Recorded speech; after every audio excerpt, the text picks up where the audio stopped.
आइए हम सब मिलकर चेलों का विश्वास वचन एक साथ मिलकर दोहराएंगे। मैं विश्वास करता हूँ सर्वशक्तिमान परमेश्वर पिता पर, जो स्वर्ग और पृथ्वी का सृजनहार है, और इसके इकलौते पुत्र हमारे प्रभु यीशु मसीह पर, जो पवित्र आत्मा से देहधारी होकर मरियम नाम कुंवारी से उत्पन्न हुआ, पैंतुस पिलातुस के राज्य में दुख उठाया, क्रूस पर चढ़ाया गया, गाड़ा गया और गाड़ा गया, तीसरे दिन मृतकों में से जी उठा, स्वर्ग पर चढ़ गया और सर्वशक्तिमान ईश्वर पिता के दाहिने हाथ जा बैठा है, जहाँ से वो जीवितों और मृतकों का न्याय करने को फिर आवेगा। विश्वास करता हूँ पवित्र आत्मा पर, प्रचलित पवित्र कलीसिया पर, पवित्र लोगों की संगति, पापों की क्षमा, देह के जी उठने और अनंत जीवन पर। आमीन।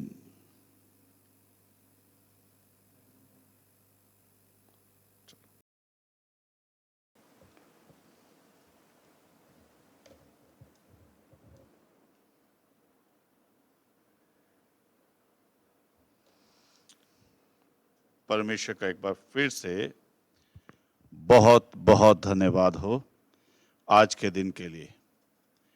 आज 31 मई 2020 है, ईस्टर के बाद 50वां दिन, और जिसे हम पूरी दुनिया में सेलिब्रेट करते हैं पेंटिकोस्ट डे के रूप में। Pentecost day, day of Pentecost, the day जिस दिन पवित्र आत्मा भरपूरी के साथ हमारी दुनिया में, हमारे बीच में, हमारे साथ होने के लिए आई, परमेश्वर ने भेजी।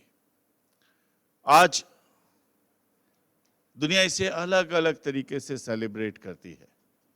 मसीहों के लिए एक त्यौहार भी है और इसे पेंटिकोस्ट डे भी कहते हैं, और पूरी दुनिया आज के दिन जो है इंटरनेशनली ग्लोबल प्रेयर डे के रूप में भी इसे सेलिब्रेट करती है, ग्लोबल प्रेयर डे। और कई अलग अलग नामों से, कई अलग अलग तरीके से हम इसे सेलिब्रेट करते हैं। और ये उसी का हिस्सा है जो ऐश वेडनेसडे वाले दिन एक जर्नी स्टार्ट होती है, और ऐश वेडनेसडे से लेंट सीजन से पैशन वीक से, और फिर हम गुड फ्राइडे, ईस्टर, और ईस्टर के 40 दिन बाद जो है हम देखते हैं किस तरीके से प्रभु यीशु मसीह जीवित आसमान पे उठा लिए गए, जिसका वर्णन प्रेरितों के काम 1 अध्याय में है और उसके पहले 12 पदों में हमें मिलता है। और उसके 10 दिन बाद, यानी ईस्टर के बाद 50वां दिन, ये दिन आता है जब पवित्र आत्मा इस दुनिया में आया। ये उसी यात्रा का और उसी दिनों, उन्हीं दिनों के कंटिन्यूशन में एक कहानी है जब प्रभु यीशु मसीह जीवित आसमान पे उठा लिए गए। और आज के दिन परमेश्वर ने भरपूरी के साथ अपनी आत्मा को इस दुनिया में भेजा।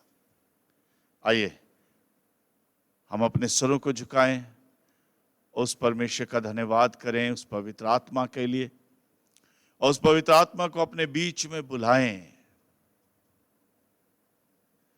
अपने बीच में पुकारें। हमारे बीच में पवित्र आत्मा आ, हमारे संग रहे, हमारे जीवन को, मार्गों को प्रकाशित कर, हमें प्रभु की राह चला, उस राह पे ले चल, अपनी भरपूरी, अपनी सामर्थ से हमें भर दे।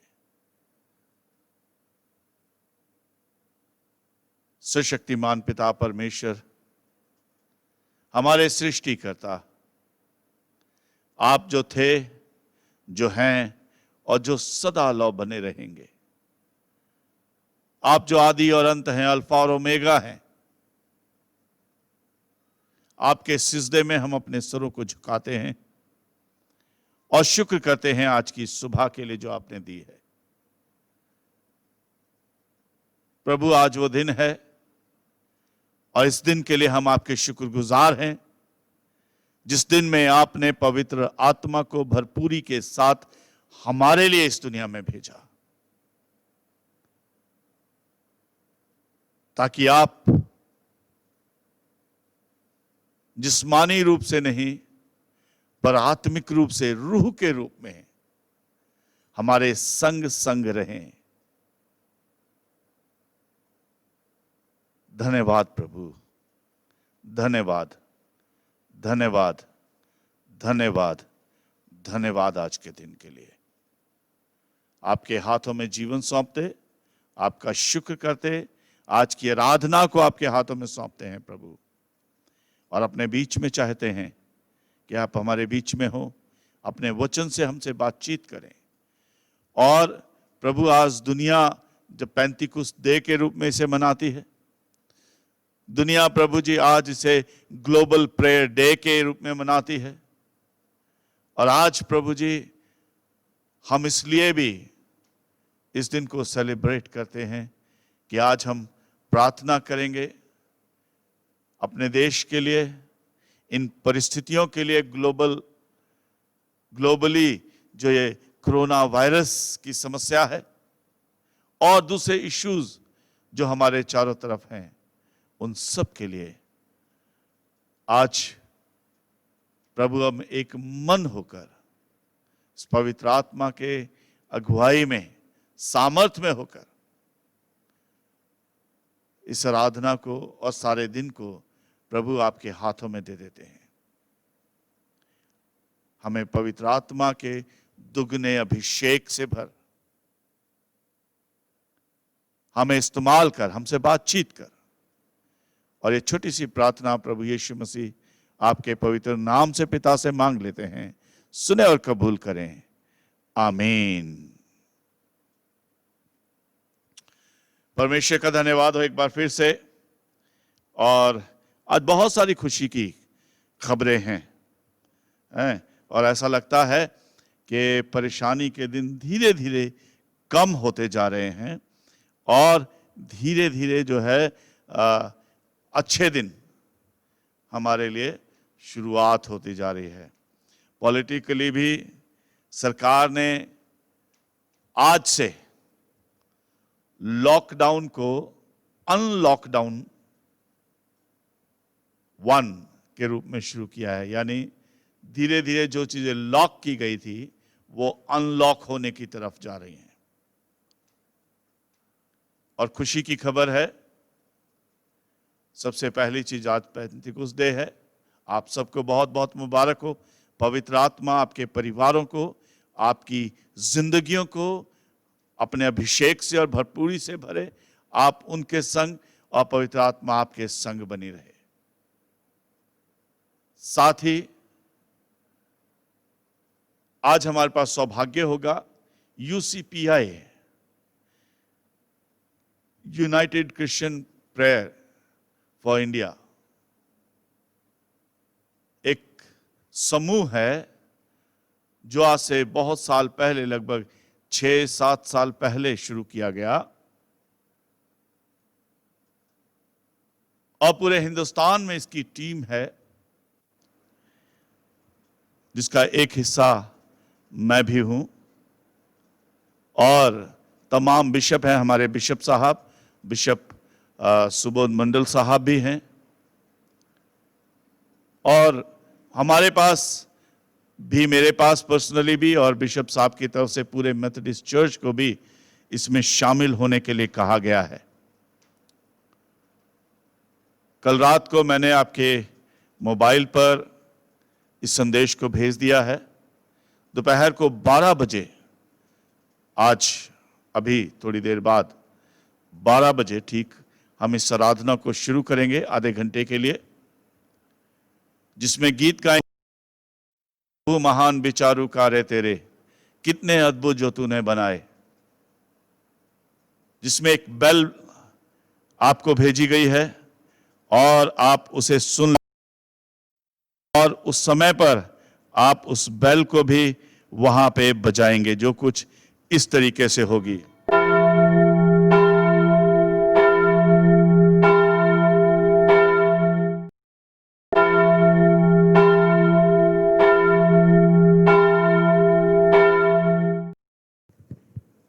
ये बेल बजाएंगे, गीत गाएंगे, प्रभु महान विचारु कार्य तेरे, हिंदी में, इंग्लिश में, और ये वो गीत है जो बहुत सारी भाषाओं में ट्रांसलेटेड है। आप किसी भी भाषा में से गा सकते हैं। साथ ही प्रार्थना करेंगे देश के लिए, पूरी दुनिया के लिए, और वहां पे आप इसे पढ़ लेंगे, आपके पास बीच में समय होगा। और उसके बाद वो प्रार्थना जो प्रभु यीशु मसीह ने सिखाई, एक साथ मिलकर बोलेंगे, आए हमारे बाप की दुआ। और उसके बाद हम एक साथ मिलकर राष्ट्रीय गान के साथ इस दुआ को ठीक 12:30 बजे खत्म करेंगे। टाइम टेबल वहां पे बना हुआ है, ऑर्डर ऑफ सर्विस है, मिनट ब मिनट और सेकंड्स के साथ मिलकर, और हम कोशिश करेंगे कि उसके साथ चल सकें, उसके मुताबिक चल सकें।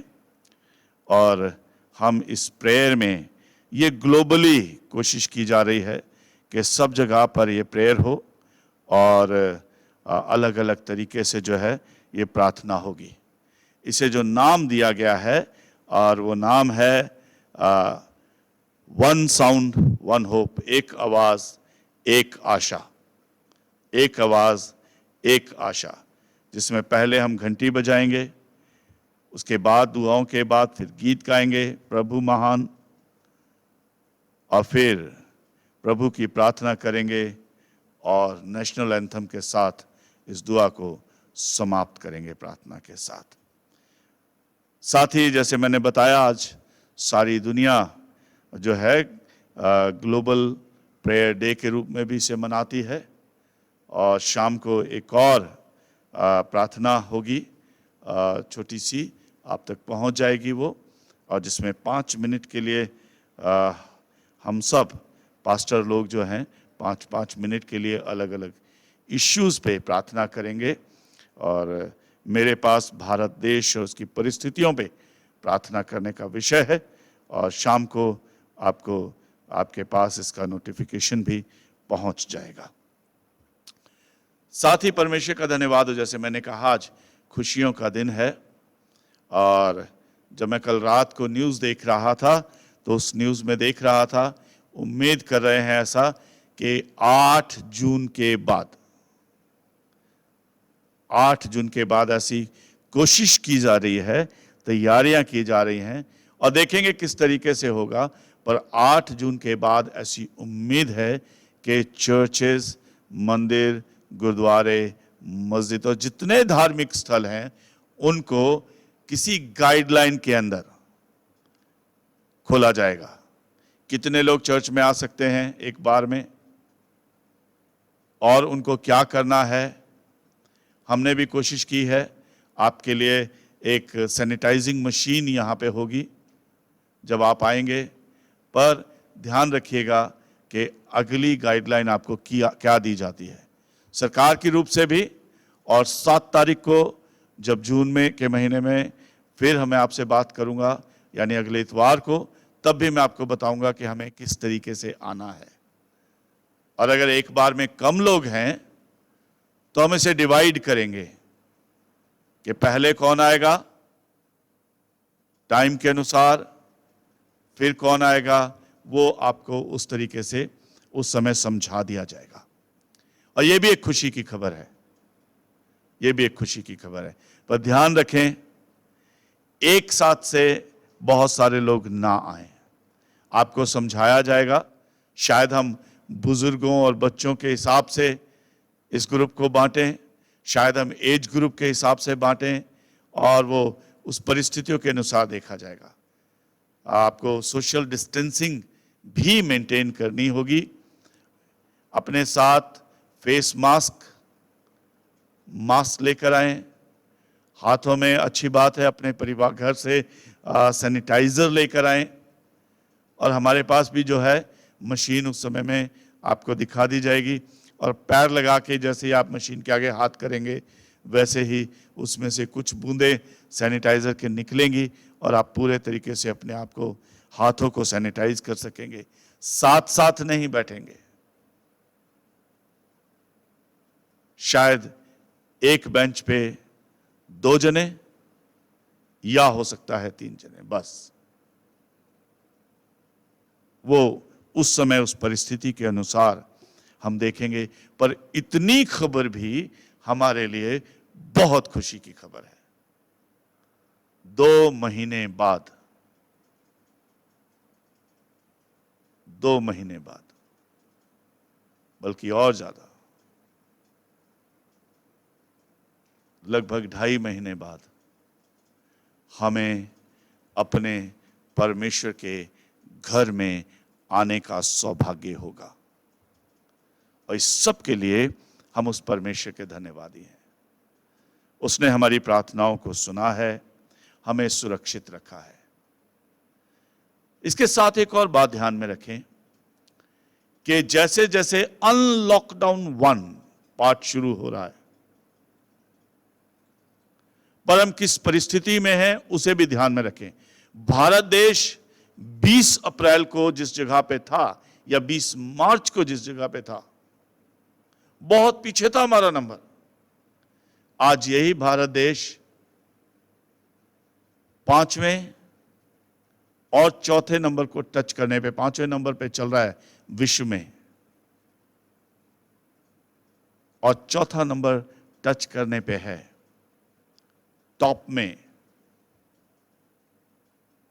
कोरोना वायरस का इन्फेक्शन, और फरीदाबाद, याद रखे, हरियाणा में सबसे ज्यादा केसेस फरीदाबाद शहर में हैं। सबसे ज्यादा केसेस फरीदाबाद शहर में। और हमें बहुत संभल के रहने की जरूरत है।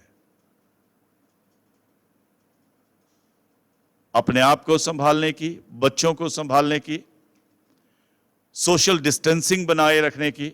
आप जब चर्च में आएंगे तो आप जल्दी से यहां से वापस जाएंगे, ग्राउंड में नहीं रुकेंगे। क्योंकि अगर एक भी केस हमारे चर्च में हुआ तो इस चर्च को फिर दोबारा से लॉक कर दिया जाएगा, पूरे एरिया को, और फिर से 15 दिन के लिए ये एरिया नहीं खुलेगा। इसलिए हम रिस्क नहीं लेंगे। आप आएंगे, नियम अनुसार बैठेंगे, जितने लोग अलाउ होंगे उतने, और बिना हाथ मिलाए किसी एक दूसरे से आप वापिस अपने घर चले जाएंगे। मैं देखूंगा उसे किस तरीके से मेंटेन किया जाएगा और कैसे किया जाएगा। बहुत सारी बातों का ध्यान हमें रखना होगा, जरूरी होगा, बहुत जरूरी होगा। इन चीजों का ध्यान रखें और अलर्ट रहें, सेफ रहें, सोशल डिस्टेंसिंग बना के रखें। शारीरिक दूरियों को बनाएं, पर मनों की दूरियों को ना बनाएं, रूहों की दूरियां ना बनाएं। Maintain social distancing.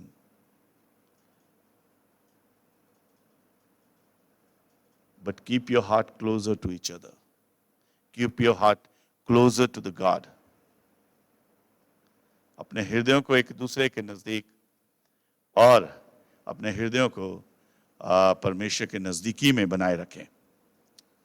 पिछले दिनों में हमारे चर्च में मुकेश को, जब वो ड्यूटी पे था, इलेक्ट्रिकल स्पार्क हुआ और उसकी वजह से थोड़ा सा उसका फेस बर्न हुआ और थोड़ी हाथ पे भी उसके जलने के निशान हैं, पर वो ठीक है।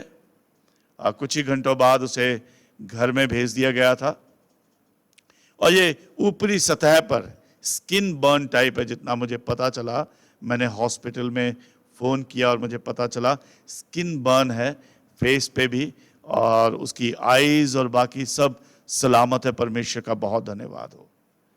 हम मुकेश के लिए प्रार्थना करें कि, और मैंने कहा, एक मैसेज भी डाला था कि पहले 2-3 दिन उसके घर जाने की या कॉल करने। कई लोगों ने मुझे कॉल किया कि पादी साहब मुकेश के परिवार से कोई फ़ोन नहीं उठा रहा है। ये मैंने मुकेश से नहीं पूछा, पर ज़रूरी है, उसे आराम चाहिए। और बार बार इंसान जब उस कहानी को बताता है तो परेशान हो जाता है। जब वो ठीक हो जाएगा, शायद यहीं चर्च में आकर गवाही देगा और आप सब उसे सुन पाएंगे। हम 8 तारीख के बाद जब खुलेगा तब चर्च में भी, और इसको यूं ही ऑनलाइन भी रखेंगे ताकि जो लोग किसी कारण से नहीं आ पाएंगे, बुजुर्ग लोग, हम कोशिश करेंगे कि वो चर्च ना आए अभी। छोटे बच्चे हम कोशिश करेंगे वो चर्च में ना आए अभी, और देखते हैं सरकार की क्या गाइडलाइन है। पर ये ऑनलाइन हम यूं ही चलते रहेंगे, हम यूं ही बात करते रहेंगे और यूं ही बात करेंगे एक दूसरे से। और हो सकता है किसी दिन मुकेश आकर अपने बारे में बताए और परमेश्वर का धन्यवाद करे। पर वो भला चंगा है, ठीक है। स्किन जब बर्न होती है, उनको इन्फेक्शन का भी, बर्निंग वालों को इन्फेक्शन का खतरा बहुत ज़्यादा होता है। और जब बार बार फ़ोन आएंगे, बार बार लोग कोई पहुंचेगा घर में, तो उसे जो आराम चाहिए वो आराम नहीं मिल पाएगा। इसलिए उन्हें अभी फ़ोन ना करें, सोमवार को देखिएगा, और पर छोटी सी बात करें। कहानी मैंने बता दी क्या हुआ। बहुत ज़रूरी नहीं कि हम सब, क्योंकि हम सोचते हैं हम एक व्यक्ति हैं, पर 100 लोग फ़ोन करेंगे तो उसे 100 बार उस कहानी को दोहराना पड़ेगा। और 100 लोगों को अगर एक मिनट, आधा मिनट भी बात करेगा तो उसकी थकावट जो है उसके लिए खराब हो जाएगी। इसलिए ध्यान रखें। और ठीक है, कोई ऐसी बड़ा नुकसान नहीं है, इसके लिए भी हम परमेश्वर का धन्यवाद करते हैं। प्रार्थना करें बिशप साहब के लिए, बिशप सुबोध मंडल साहब के लिए। पिछले दिनों उनकी कमर में काफ़ी दर्द है और वो दर्द से काफ़ी परेशान हैं, और उनके लिए प्रार्थना करें कि प्रभु उन्हें भी छुए और चंगाई दे। प्रार्थना करें उन सभी लोगों के लिए जो इस कोविड-19 से पीड़ित हैं। मैं खबरें सुन रहा था, ये इसलिए भी है ताकि हम इससे अलर्ट रहें। जो एक संस्था है जो कि सारे आंकड़े जमा करती है, उनके अनुसार अप्रैल में करीब 25% लोगों की नौकरियां गई। लगभग 12 साढ़े 12 करोड़ लोग बिना नौकरियों के हो गए भारत देश में। लगभग 12 करोड़ लोग बिना नौकरियों के हो गए। अब ये मई और जून के, मई में आंकड़े क्या होंगे ये अप्रैल में आए हैं, शुरू के आंकड़े हैं।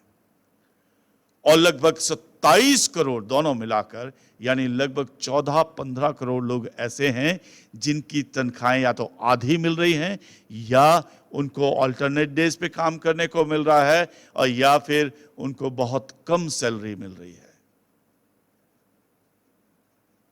लगभग 27 करोड़ लोग परेशान हैं कि उनके पास बहुत कम पैसे हैं काम चलाने को।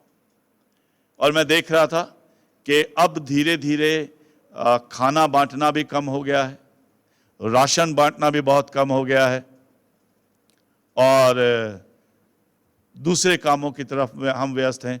अब वो लोग जो कर रहे थे, अब अपने ऑफिसेज खुल गए हैं हमारे, वहां जाना भी जरूरी है। पर फिर भी अगर आपको कोई दिखे, बहुत सारे लोग हैं, और जो हमें दिखेंगे हमारे पास पड़ोस में जिनके पास खाने को नहीं है, हम इस बात को कभी भी ना भूलें। आज मैं ये नहीं कहने जा रहा कि पिछले हफ्ते में हमने क्या कहा, क्या किया। दुआ करें हर एक उस जन के लिए। पिछले संडे आपने देखा होगा मेरा गला काफी खराब था और मैं खुद भी बहुत परेशान था। ये भी एक कारण है कि मैं बुधवार को या बीच में आपसे रूबरू नहीं हुआ। अपने आप को भी डर लगता है ना?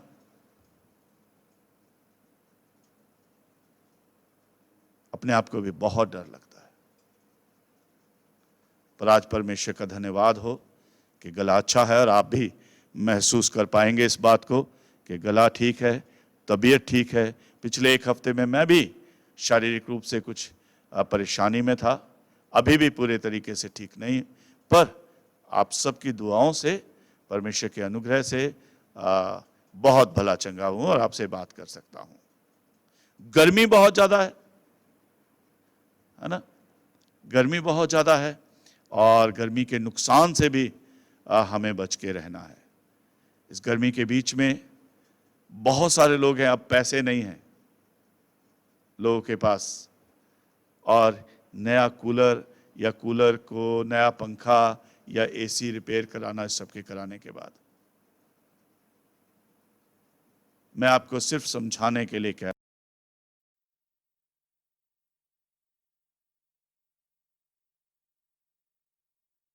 पे थे। पंखा बिल्कुल खराब हो गया। पादी साहब, किसी तरीके से 500 रुपए में कोई पंखा मिल सकता है क्या? और मुझे दुख है इस बात का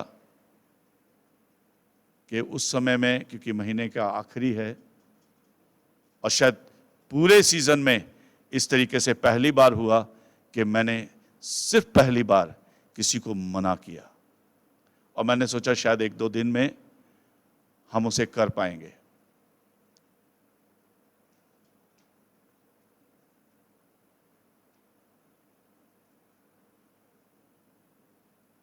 दुआ करें ऐसे लोगों के लिए। बहुत लोग हैं, अलग अलग जरूरतें होंगी। आप जिस तरीके से अपने कान खोल के रखें, अपनी आंखें खोल के रखें। आज मैं ये नहीं बता रहा पिछले हफ्ते में क्या किया, आज मैं वो बता रहा हूं जो मैं नहीं कर पाया।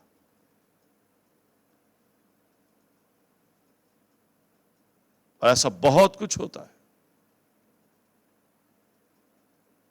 पर आपके पास अगर कोई आता है, कर सकते हैं तो करें, दुआ करें उसके लिए, और ऐसे लोगों के लिए दुआ करें कि परमेश्वर उनके सारे इंतजामों को अपने हाथ में ले,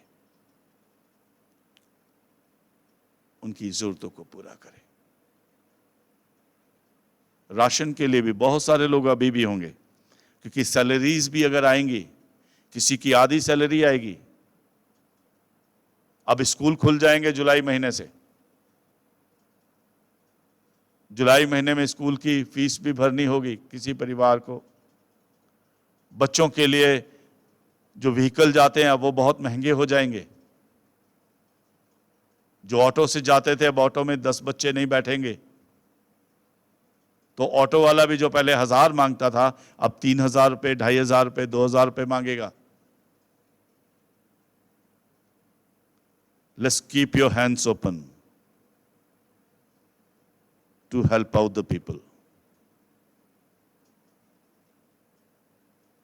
इन जरूरतों को महसूस करें, गिने अपने साथ, ताकि हम लोगों की मदद कर पाएं, लोगों की सहायता कर पाएं।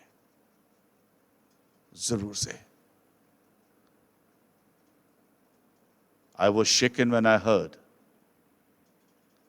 जब ये सुना कि 27 करोड़ लोग इफेक्टेड हैं। अभी तो जुलाई में, मई में कितने हुए ये नहीं पता, अप्रैल में कितने हुए ये नहीं पता, कितने लोगों की नौकरी गई। जरूरत है बीबी कि हम अपनी मुट्ठियों को खोल के रखें। जो कुछ हमारे पास है हम एक दूसरे के लिए बढ़ाए रखें, एक दूसरे की मदद करें, एक दूसरे को संभालें। सोचिएगा, किसके घर खाना नहीं बना है, ऐसा हो सकता है। जब आप सोचेंगे, किसी ना किसी तरीके से कोई ध्यान में आएगा और आप मदद कर पाएंगे। बहुत जरूरी नहीं है कि आप 25 किलो आटा दें,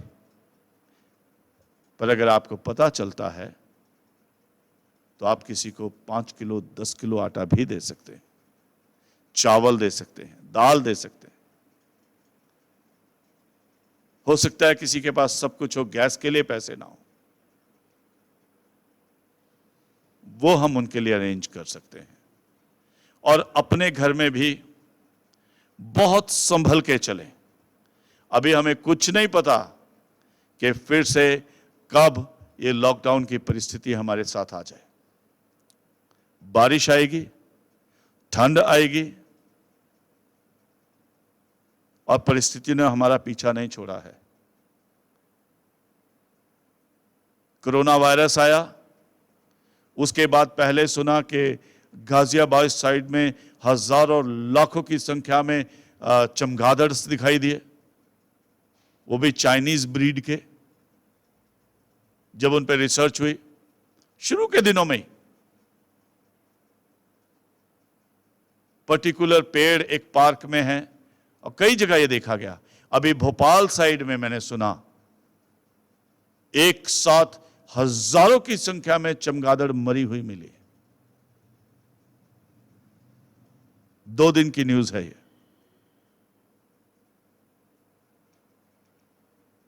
और ये चल ही रहा है। 2 महीने में 6 बार हल्के पुल्के और बड़े होकर 6 भूकंप आ गए। 6 भूकंप आए। अभी 2 दिन पहले भी भूकंप आया, दिल्ली और रोहतक उसका सेंटर था। जमीन के नीचे 4.6 रेक्टर स्केल पर 5 किलोमीटर नीचे से यह भूकंप आया। हमने सुना कैसे टिड्डियां चारों तरफ से आ गई।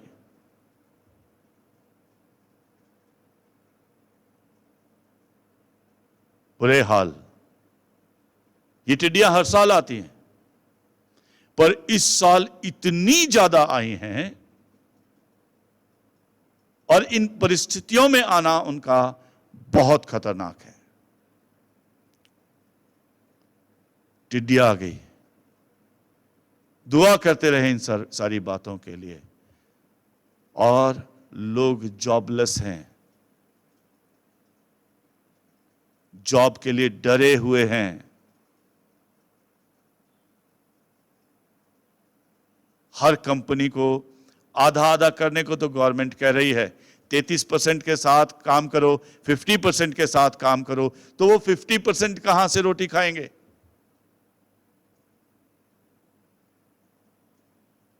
ये भी हमारी चिंता का विषय है। इसके लिए दुआ करें। बाढ़, गर्मी का प्रकोप और ना जाने कितने तरीके की। 2 दिन पहले एक लिस्ट वर्कआउट करके भेजी, उसमें और भी बहुत कुछ ऐड करने को दिख रहा था। लोगों के बिजनेस ठप हैं और लोग बुरे तरीके से परेशान हैं। इन सारी बातों को अपने घर में दुआ में याद रखें। और मैं गुजारिश करूंगा, हमारे स्कूल खुल जाएंगे, हमारे ऑफिसेज खुल जाएंगे, हमारे टाइम फिर से बिजी हो जाएंगे। 2 बातें कहूंगा। Be alert and continue in your prayers. Change your time, but continue in your prayers. अपनी प्रार्थनाओं में निरंतर लगे रहें,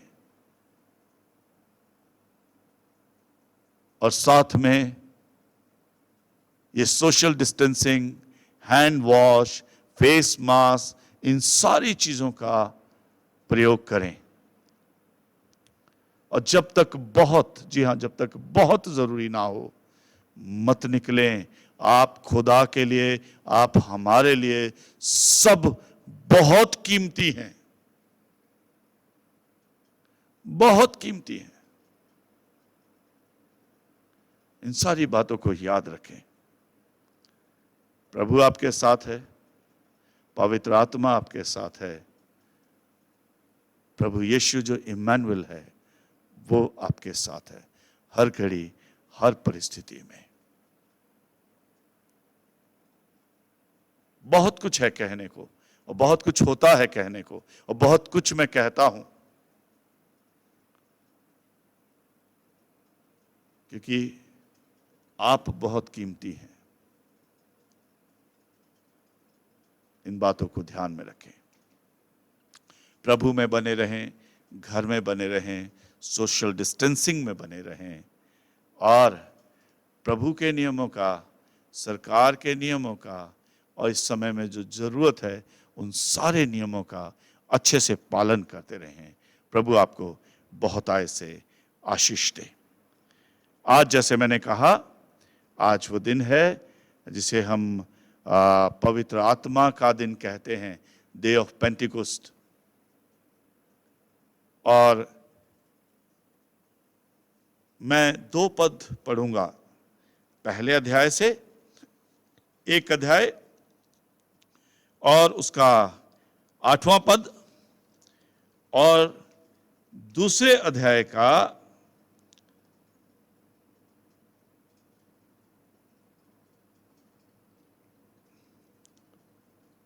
11 पद से लेकर उसके 13 पद तक मैं आपको पढ़ दूंगा। यहां पर इस प्रकार से लिखा है, प्रेरितों के काम, the book of acts chapter 1 verse 8। Book of acts chapter 1 verse 8, यहां इस तरीके से लिखा है, परंतु जब पवित्र आत्मा तुम पर आएगा तब तुम सामर्थ पाओगे, और यरूशलेम और सारे यहूदिया और सामरिया में पृथ्वी की छोर तक मेरे गवाह होगे। प्रेरितों के काम 2 अध्याय और उसका 11 पद से आगे मैं आपके लिए पढ़ दूंगा। अर्थात यहूदी और यहूदी मत धारण करने वाले क्रेती और अरबी भी हैं, परंतु अपनी अपनी भाषा में उनसे परमेश्वर के बड़े बड़े कामों की चर्चा सुनते हैं, और वे चकित हुए और घबराकर एक दूसरे से कहने लगे, ये क्या हो रहा है? परंतु दूसरों ने ठट्ठा करके कहा, वे तो नई मदिरा के नशे में चूर हैं। परमेश्वर अपने वचन के पढ़े और सुने जाने पर हम सबको, आप सबको बहुत आय से आशीष दे। द डे ऑफ पेंटिकोस्ट, पवित्र आत्मा को हम सस्टेनर भी कहते हैं। सस्टेनर का अर्थ होता है कि संभालने वाला, हर परिस्थितियों में साथ खड़े होने वाला और जिंदा रखने वाला, सामर्थ्य देने वाला, हमें कायम रखने वाला। बहुत सारी बातें ना कर कर मैं इस पद पे आ जाता हूं, और मैं जब इसे देख रहा था बुधवार को, आपसे बात नहीं हो पाई, पर मैं देख रहा था बड़े खूबसूरत तरीके से कि प्रभु यीशु मसीह जब आते हैं दुनिया में, उससे पहले की तस्वीर कुछ होती है, उनके आने के बाद तस्वीर बहुत फर्क हो जाती है। Allow him to enter in your life. कुछ छोटे से उदाहरण अगर मैं दूं, हम नए नियम में देखते हैं प्रभु यीशु मसीह के आने से पहले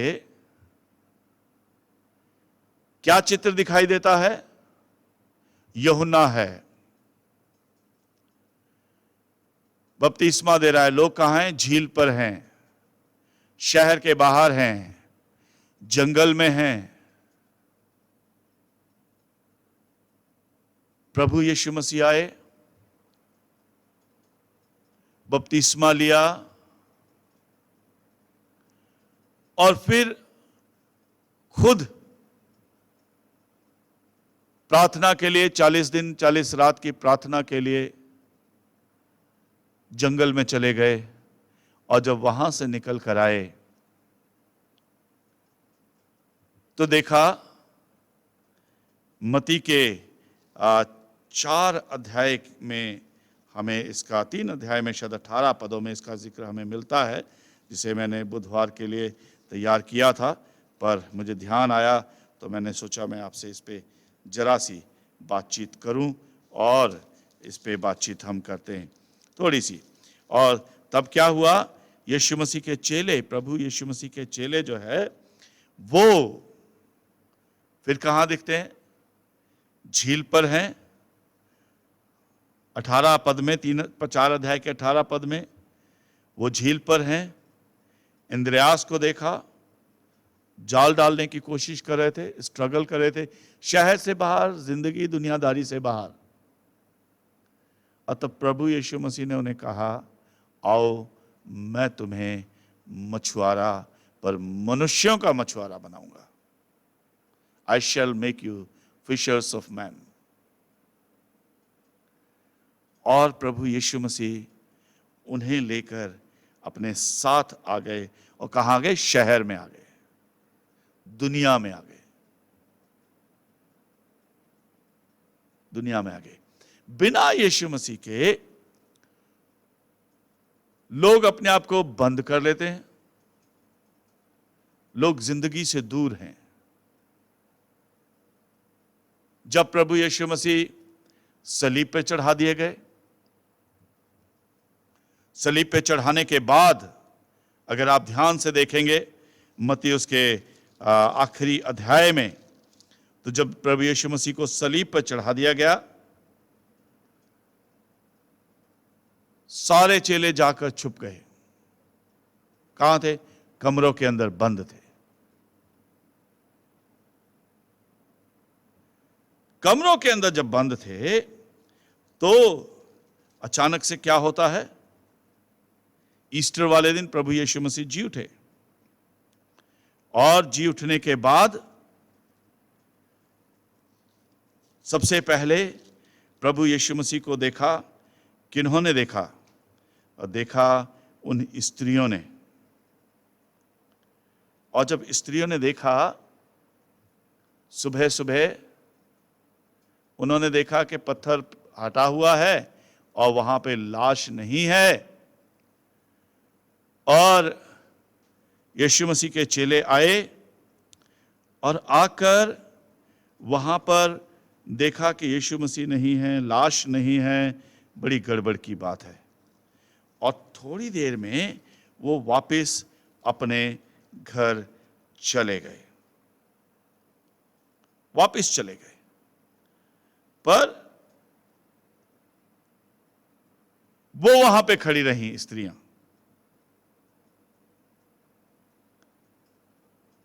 फिर वो दोबारा से उन चेलों को बुला के लाई। आप इन चीजों को पढ़ लेंगे, और इनको मैं आपके लिए रेफरेंस डाल दूंगा। जब मैं देख रहा था, चेले वापस चले गए जब यीशु मसीह नहीं दिखे,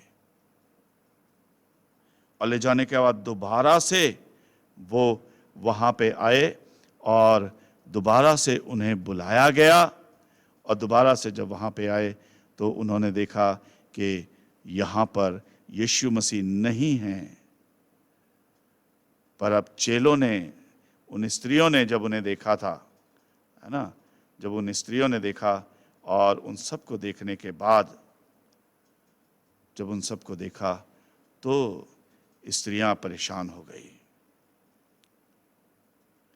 यूहन्ना के 20 अध्याय में अगर हम देखते हैं तो पहले क्या है, मरियम मगदलीनी और सब लोग पत्थर वहां पे आए, दौड़ी, और शिमोन पतरस और दूसरे चेले जिनसे यीशु प्रेम रखता था, आकर कहा वे प्रभु को कब्र में से निकाल ले गए। और तब पतरस, 30 पद में लिखा है, तब पतरस दूसरा चेला कब्र पे चले, और वे दोनों साथ साथ दौड़ रहे थे। और अगर हम इसे छोटा कर दें तो 9वें पद में लिखा है, वे तो अब तक 8वें पद में देखें, तब दूसरा चेला भी कब्र पर पहुंचा और भीतर गया और देखकर विश्वास किया। वे तो अब तक पवित्र शास्त्र की बात ना समझते थे कि मरे हुए में से जी उठना होगा। और फिर उन्होंने भी यीशु मसीह को नहीं देखा।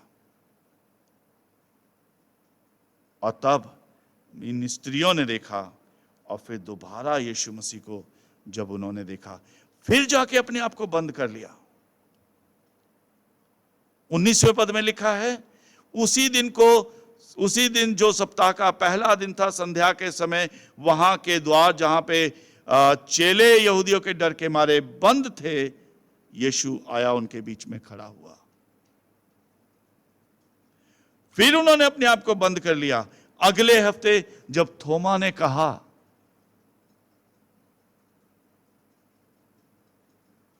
24वें पद में थोमा ने कहा, जब तक मैं उसके हाथों में उंगलियां नहीं डाल लूंगा नहीं विश्वास करूंगा।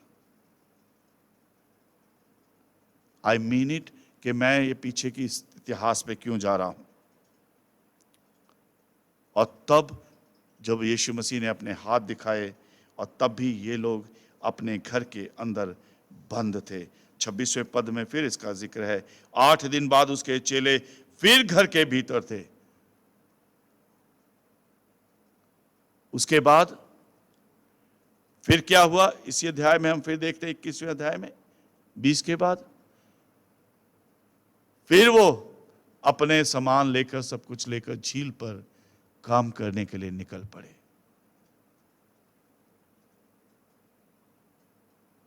यीशु मसीह ने वहां मुलाकात हुई, उन्हें फिर से दुनिया में वापस लाए, बात की। यहां पे यीशु मसीह के साथ रहे 40 दिन 40 रात। स्वर्गारोहण के दिन फिर वो आसमान पे जब प्रभु यीशु मसीह उठा लिए गए, और तब हम देखते हैं फिर चेलों ने अपने आप को कमरे में बंद कर लिया। But this time they were praying. उन्होंने अपने आप को आइसोलेटेड कर लिया,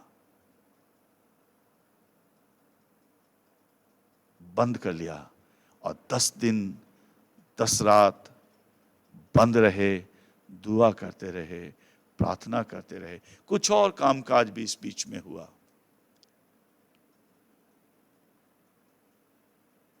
पर मेरे अजीजों, जब पवित्र आत्मा उनके ऊपर आया, जब पवित्र आत्मा आज के दिन उनके बीच में आया, तब दुनिया अलग से बदल गई।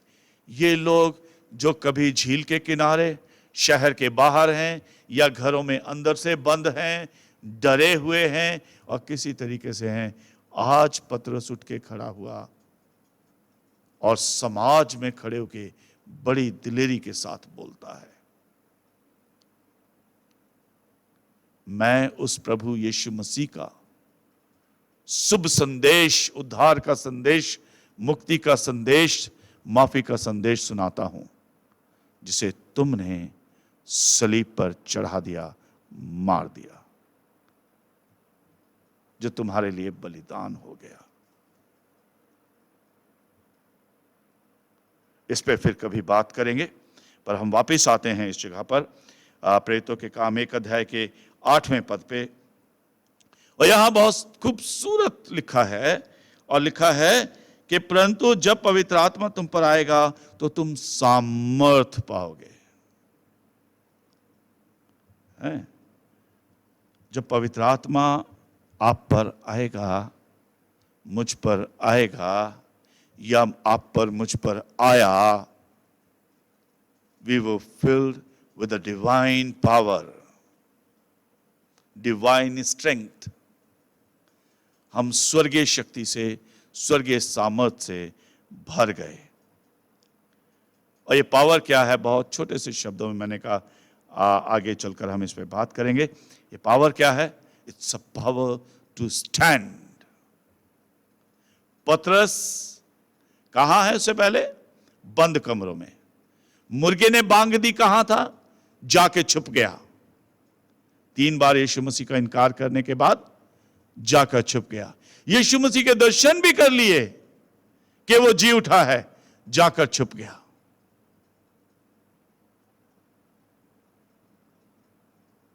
जाकर छुप गया।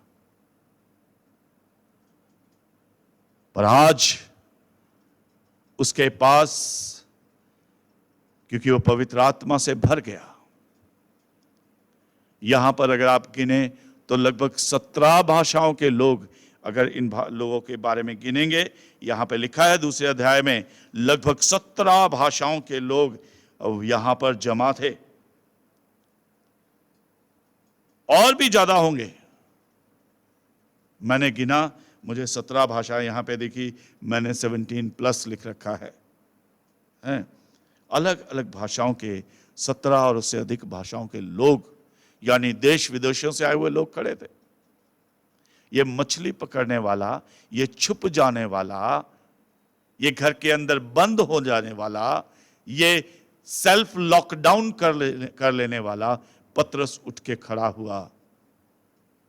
मैं तुम्हें यीशु मसीह के बारे में बताता हूं, because he has received the power to stand for the lord. प्रभु के लिए खड़ा होने की सामर्थ हमें मिलती है। I stand here in the name of Jesus. I stand here in the power of Holy Spirit.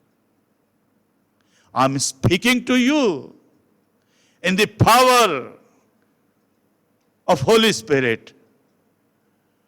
I have right to command the evils and devils, the satanic powers. I have right to condemn and command and rebuke them in the name of Jesus, because of the anointing of Holy Spirit. पवित्र आत्मा की सामर्थ में होकर हम यहां खड़े हैं, मैं आपके सामने खड़ा हूं। पवित्र आत्मा की सामर्थ है जिसमें होकर आपसे बात कर रहा हूं। पवित्र आत्मा की सामर्थ हमें सामर्थ देती है, अधिकार देती है शैतान को, शैतान की बातों को, शैतान के कामों को नाश करने का, खत्म करने का। The moment we receive the power of Holy Spirit, we receive the power to stand for the Lord, to speak for the Lord, to stand before the Satan in the name of Jesus. अब ये सिर्फ खाना नहीं, ये वो गाना नहीं बन के रह गया। हमें से बहुत सारे लोग, ये बहुत पुराना गाना है, सिर्फ गाना गाते हैं। In the name of Jesus, in the name of Jesus, we have the victory. But मेरे अजीजों, शाऊल को जब खुदा ने कहा जा तेरी जीत होगी, पर शाऊल को लड़ना था। दाऊद को जब कहा तो दाऊद को लड़ना था। मूसा को जब कहा, यहोशू को जब कहा, या आगे और राजाओं को जब कहा, उन्होंने दे हैड टू फाइट। हम सिर्फ बैठे रहकर जीत नहीं सकते हैं, हम सिर्फ खड़े रहकर जीत नहीं सकते हैं। We have to fight and we will win. हमें लड़ना है और हमें जीत होगी, हमारी जीत होगी उस खुदावंद यीशु मसीह के नाम से। जब पवित्र आत्मा तुम पर आएगा, तुम सामर्थ पाओगे और तुम खड़े हो जाओगे। खुदावंद यीशु मसीह के नाम से खड़े हो जाओगे। जब पवित्र आत्मा आएगा,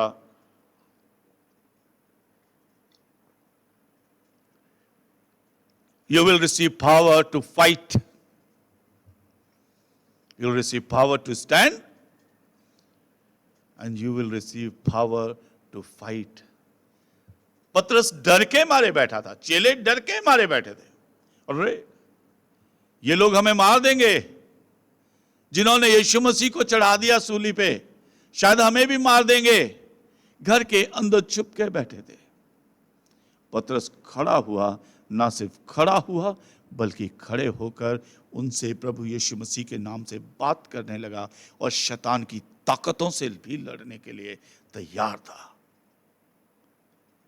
He had a power to fight, ना सिर्फ खड़े रहने की बल्कि प्रभु यीशु मसीह के नाम में लड़ने की ताकत है।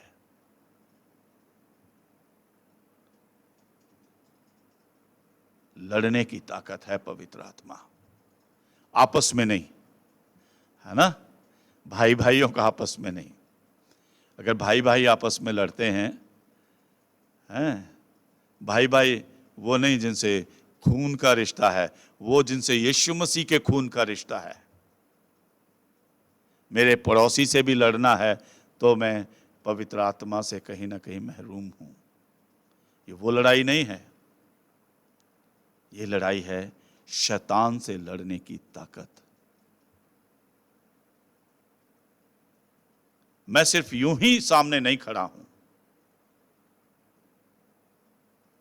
मैं खड़ा हूं यीशु मसीह के नाम से, and I have power to attack, I have power to fight. And then तीसरी बात, अगर हम बात करें, let me run fast, when you will receive power, you will receive power to overcome। शैतान पे हावी हो जाने की सामर्थ का नाम पवित्र आत्मा है। परिस्थितियां जो आज हमें डराती हैं, उन पे हावी हो जाने का नाम पवित्र आत्मा की सामर्थ है। डरते हुए लड़ने की बात नहीं है, घबराते हुए लड़ने की बात नहीं है, दिलेरी के साथ। And we have to overcome the enemy। वो एनिमी हमारी कमजोरियां भी हैं, हमें अपनी कमजोरियों पे जीत प्राप्त करनी है। हमारी आदतें भी हैं, हमें उन आदतों पे जीत प्राप्त करनी है। बहुत सारी छुपी हुई चीजें हैं, पवित्र आत्मा में होकर उन सभी छुपी हुई बातों के ऊपर हमें गालिब आना है, हमें हावी होना है, हमें जीत प्राप्त करनी है, हमें फतेहमंद होना है।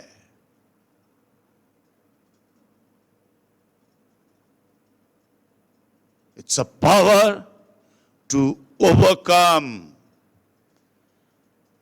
ये सामर्थ है जो मुझे दूसरों पर, मेरी कमजोरियों पर, मेरे दुश्मन पर, मुझे जो खुदावन से दूर करती हैं, उन सब चीजों पर हावी होने का, जीत प्राप्त करने की सामर्थ का नाम है पवित्र आत्मा। पवित्र आत्मा जो है, it's a power to win.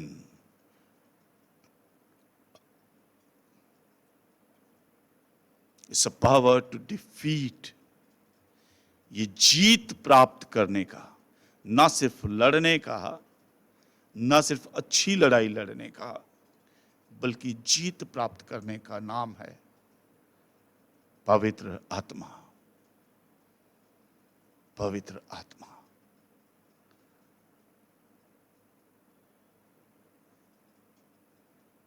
प्रभु के नाम में खड़े हों, प्रभु के नाम में लड़ें, प्रभु के नाम में हावी हो जाएं, प्रभु के नाम में आपको जीत मिलेगी। Call upon the Holy Spirit. Call upon the Lord for the fresh anointing of the Holy Spirit. पवित्र आत्मा को पुकारें, परमेश्वर से कहें, परमेश्वर मुझे पवित्र आत्मा की दुगनी सामर्थ से भर दे। मैं आज आपके नाम में, आपके नाम से खड़ा होता हूं, खड़ा होना चाहता हूं। मैं लड़ना चाहता हूं आपकी ओर से। मैं गालिब आना चाहता हूं सारी कमजोरियों पर, सारी शारीरिक बातों पर, सारी ऐसी चीजें जो मुझे खुदावंद आपसे दूर करती हैं, आपकी पाकीज़गी से दूर करती हैं।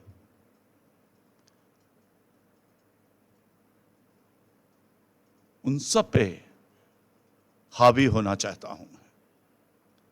मैं जीत हासिल करना चाहता हूं। मैं जीत हासिल करना चाहता हूं। My dear friends, trust me, the Bible says, if you are anointed one of Holy Spirit, you are not defeated person. You are the winner. कब आपको खुदावंद देगा? अपनी बादशाहत में आने के बाद ताज वो खुदावंद देगा, शाबाशी वो खुदावंद देगा।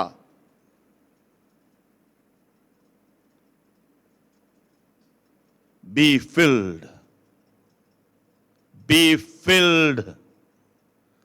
with the power of Holy Spirit. पवित्र आत्मा की सामर्थ से भर जाएं। पवित्र आत्मा के अभिषेक से भर जाएं।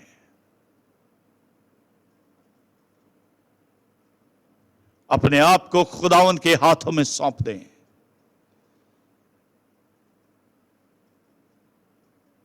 चेले 10 दिन 10 रात अपने आप को बंद कर लिया उन्होंने कमरे में।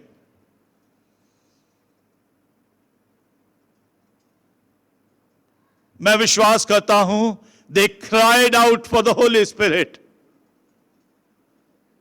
They cried out for the fresh anointing. They cried out for the Lord's power.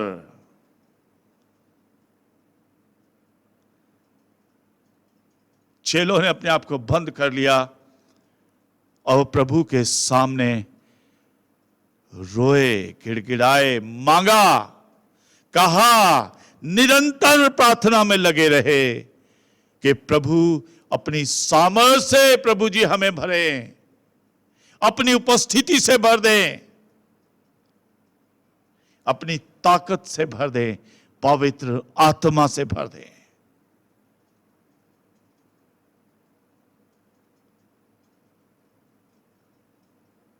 आइए आज के दिन हम अपनी आंखों को बंद करें। ये वो सामर्थ है जो खुदावंद आज सबको देना चाहता है, जितने उसके नाम से कहलाते हैं उन सबको अपनी सामर्थ से भरना चाहता है। हम अपनी आंखों को बंद करें। हम अपनी आंखों को बंद करें।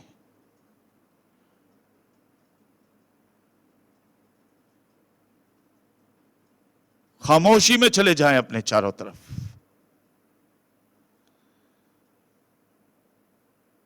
और अपने पिता से, अपने प्रभु से बातचीत करें। उसे कहें, हे प्रभु, इस लंबे लॉकडाउन में मैं कमजोर भी हो गया। उसके सामने स्वीकार करें एक बार फिर से। बहुत बार हम डर गए, मैं डर गया, बहुत बार कमजोर पड़ गया।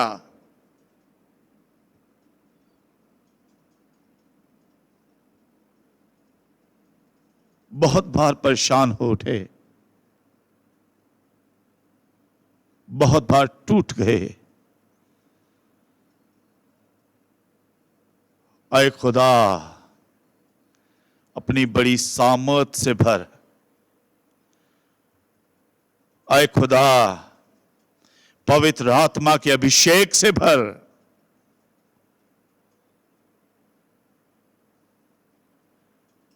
ऐ खुदा, भरपूरी से अभिषेक कर।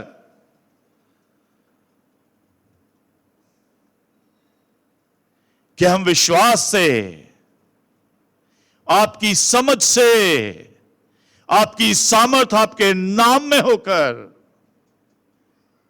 फर्मली, मजबूती के साथ खड़े हों।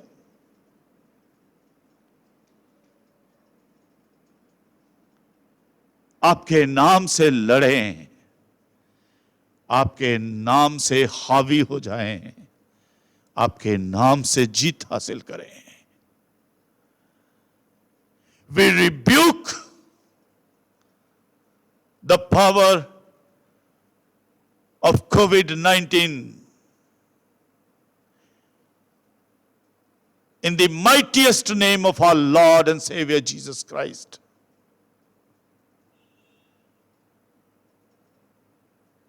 सशक्तिमान पिता परमेश्वर, उसके पुत्र प्रभु यीशु मसीह के नाम से कोविड-19 की सारी ताकतों को और इससे जुड़ी हुई सारी परेशानियों को, चाहे वो टिड्डियों के रूप में है, चाहे वो बाढ़ के रूप में है, चाहे वो भूकंप के रूप में आई है, चाहे वो गर्मी के रूप में आई है, चाहे और हमारे चारों तरफ आज जॉबलेसनेस है, जॉब्स की इनसिक्योरिटी है, भूख है, परेशानियां हैं। Lord, we take stand in your name.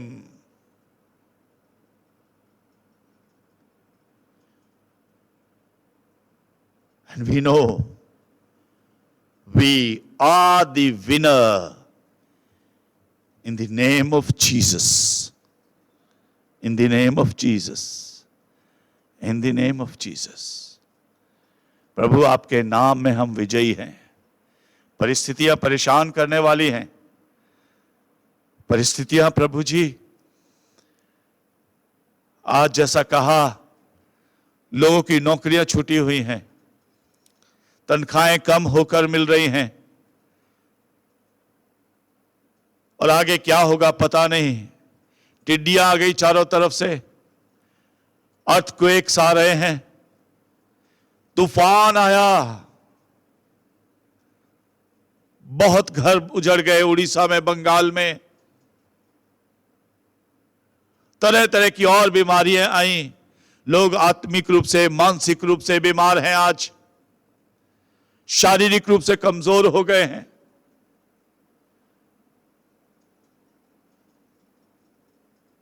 प्रभु, आज इन सब के ऊपर पवित्र आत्मा के अभिषेक में होकर तेरे नाम से जय की घोषणा करते हैं। प्रभु यीशु मसीह के नाम से जय की घोषणा करते हैं। Because there is power, wonder-working power in the name of the Lord Jesus Christ.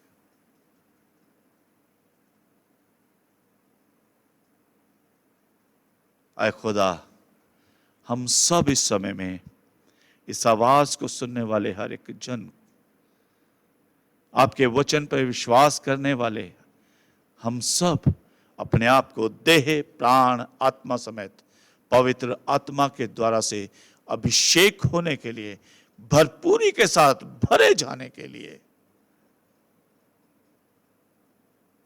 आपके हाथों में सौंपते हैं। और प्रभु यीशु, आपके नाम से पिता से दुआ मांग लेते हैं। आमीन, आमीन, आमीन।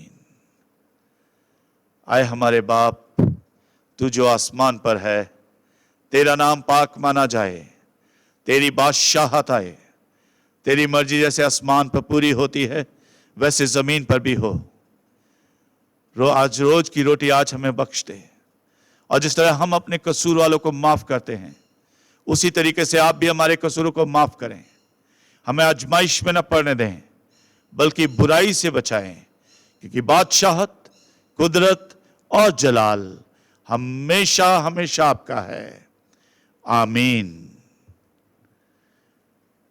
अब हमारे सशक्तिमान पिता परमेश्वर का अनुग्रह है, उनके बेटे हमारे उद्धारकर्ता प्रभु यीशु मसीह का प्यार, पवित्र आत्मा की सहभागिता, संगति, सामर्थ, परमेश्वर के वचन का अनुग्रह, उपस्थिति, प्रकाश, खुशियां और विजय आप सबके साथ, हम सबके साथ आज कल और इस युग के अंत तक बना रहे। आमीन।